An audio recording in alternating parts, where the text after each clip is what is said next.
left off with this. And if you notice, it says when taking the square roots of variables, if you take an even power from an even powered variable and you get an odd, you must use the absolute value sign. So what you need to remember is even, odd means absolute value. Now, what exactly does that mean?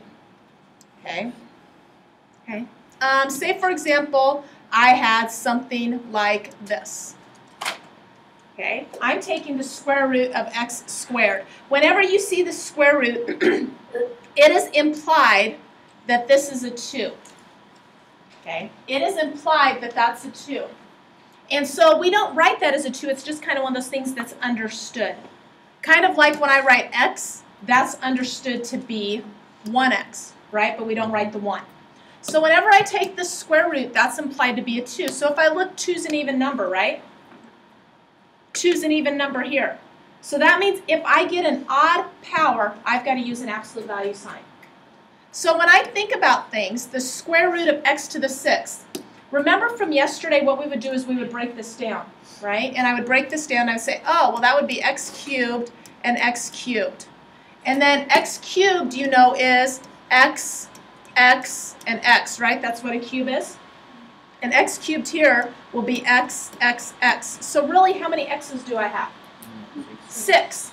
And I can take them out in what? Pairs. So, oh, here's a pair, so I'm going to take an x out, right?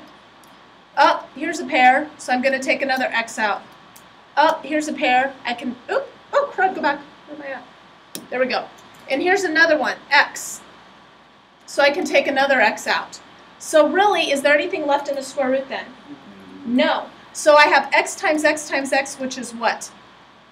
X cubed. X cubed. So let's read that again. Even, odd. So that means you've got to have absolute value signs. Whenever you get an even, and an odd, you have to have absolute value signs. Now let's go ahead and look at an example here. Okay. So notice this. Wow. Man. What we're going to do to break this down is I'm going to split this into 4 different parts. I'm going to split this into root 90. I'm going to split this into x cubed. I'm going to split this into y to the 4th. And I'm going to split this into z to the 5th. I think by splitting it into 4 parts, it's going to be a little easier for you to understand. So we break down 90, right? What would be 2 numbers? 30 and 3? 9 and 10. I would probably go 9 and 10 because it's going to save me a little steps. Okay, 30 and 3 would work as well. What does 9 break down to be? 3 and 3. 3 and 3. What about 10? 2 and 5. 2 and 5. So really, what does 90 become? 3. Because I've got a pair right here, right? So I take that 3 out. So what does it become? 3? Root 10. So I did that part. So now what I'm going to do is go each of the other ones, x cubed. So x cubed really means x, x, x, right? So what can you take out? X. You can take out a pair of x's. Is there anything left inside the square root? X. X.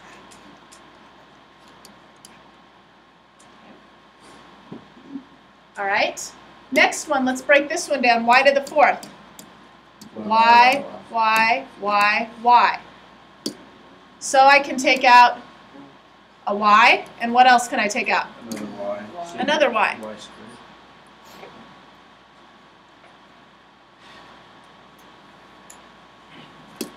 And then I've got this one right here, and that's z to the 5th. So that means I've got 5 z's. Okay, so let's take them out. So I take out a z, take out a z. What am I left with? Z. Root z on the inside. So now the final thing is I'm going to go ahead and check now for even odds. Okay. So let's go ahead and look. So on this very last one, did I go from an even and an even? Nope. Okay? And actually, it wouldn't have mattered anyway because this is actually z squared, which is an even answer. Y to y, what is that going to be? Y squared, so is that an odd? No. This one is concerning because what's the power of x here? X. Okay, so in this case, what I end up needing to happen is I end up needing an absolute value sign around that because the x is the first power there. Okay? So let's go ahead and combine what we know. What's on the outside of the square root? I have a 3. What else? The absolute value of x right here. What else do I have? Y squared. What else do I have? Z squared. Now, what's inside the square root? Inside the squared is 10xz. Okay, I'm running out of room, so we're going to write it down here. So inside the square root is 10xz.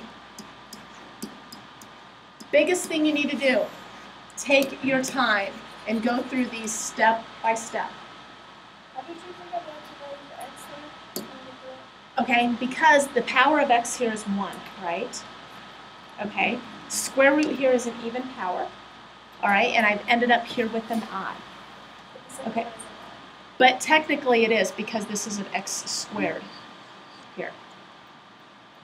I thought we went by what was in the square. Right, okay, but the thing is here, if I do this and break down the x cubed into x squared and x, here I have an even number here, right? Even number here, odd answer. Okay, and then this one, the square root is the same. So by messing with these pairs here, this is where your even number is because there are 2 x's. Okay. And that's actually a little hard to understand, and I'm not going to be overall that picky on it. I just want you to be aware of it now. Okay, let's go ahead and look at this next one. Okay, if you didn't catch what I said about the even, odd, that is really, I mean, that's one of those concepts that's really kind of tough at this point for you guys to understand. So I'm showing it to you now. Want you to be aware of it. All in all, we're going to do the best we can with that. Okay, but this is the first time you've seen it, so it might take a little bit for things to click. So let's start. Let's break this down. 32, and then we go r squared, and then we go t to the 4th, and then we go w to the 5th. Okay, so 32, 8 and 4. Okay, then what do you do? 2 and 4, 2 and 2, and then 2 and 2. Pair of 2's, yep. Yep, pair of 2's. So I end up having 2 times 2, and then square root 2 inside. Let's break down the r squared. What do you get from the r squared? R and r. So what does that become? Just an r. Just an r outside, right? Because there's your pair of r's. What do you know about that r? It's absolute value. Good. Okay, let's look at the next one, t to the 4th. T to the 4th means t. So what do you end up having? T times t. Now here's a little bit about the powers here. You're going to figure out that, like, if this is 4, all you do is divide it by 2. This is 2, you divide that by 2, and that'll give you your power. So that's another way if you don't necessarily want to write them all out. Okay, w to the 5th. Yep, so here you go. As Brett's already said, I'm going to get a w times a w with a w left over. Now, do I have to worry about absolute values with the t's or the w's? No, because there's 2 of them, right. So let's go on the outside. Let's figure out what our answer is. So on the outside, I have a 2, an r, 2 t's, and 2 w's. So how am I going to write that? 4,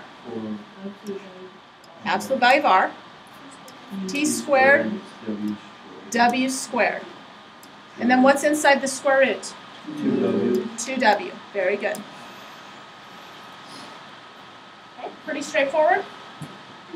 Let's try one more, and then we'll call it good for today. Okay, plan is that tomorrow we'll probably even spend another worksheet day on this just to make sure that we've got it down. So let's break this down. So I've got root 56, root x, root y to the 10th, and root z to the 5th. So you guys do 56 for me. Okay? 56, you break it down and tell me what it should be.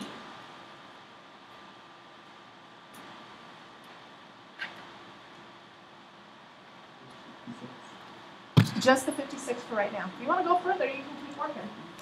I just need the 56 though.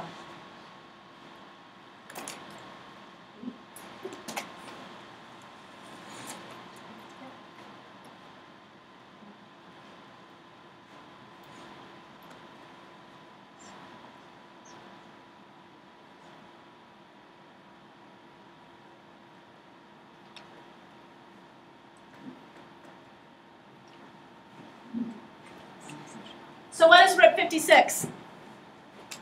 2 root 14. 2 root 14. Nice job. Okay? What about the square root of x? X. Yep, it stays the square root of x. Okay, you can't break that down. You can't take any pairs out of it. It's just x. Y to the 10th. 5 There are 5 pairs of y's, right? So is there anything left over? So it'll really be y to the 5th. So let's do a quick check. Even, even, odd. So what do you need? Absolute value signs. Okay. Now what about z to the 5th? What's that going to be? 2 pairs of z's. Good. And 1 left inside. A little bit about the odds. If you ever have an odd power for a variable, you're always going to have something inside the square root. All right, so let's go ahead and figure out our answer. What goes outside? 2. Okay. What goes inside the square root, folks? 14 x z. Nice job. And there you go. All right, we'll see how you end up doing on your homework tomorrow, but remember I gave this to you yesterday, 17 through 34. You should be able to do them all. If you have questions, be sure that you ask. We've got to make sure we've got these down. Okay? And then, like I said, tomorrow we'll probably have a worksheet. We'll probably have a short quiz sometime soon as well.